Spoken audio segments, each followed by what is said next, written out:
দর্শক, আমি ডাল ব্লেন্ডার করে নিয়েছি, মাংস সিদ্ধ করে নিয়েছি। এখন আমি সমস্তগুলো এক জায়গায় মাখাবো। প্রথমে নিয়ে নেব ডাল,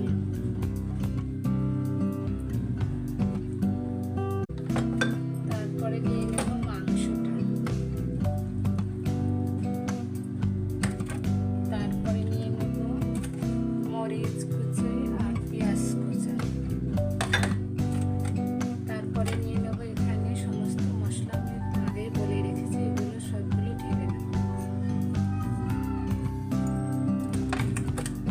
আর এখানে চালের গুঁড়ো আছে দর্শক, একটু চালের গুঁড়ো দিলে মচমচে হয়, এই জন্য আমি একটু চালের গুঁড়ো দিয়ে নেব।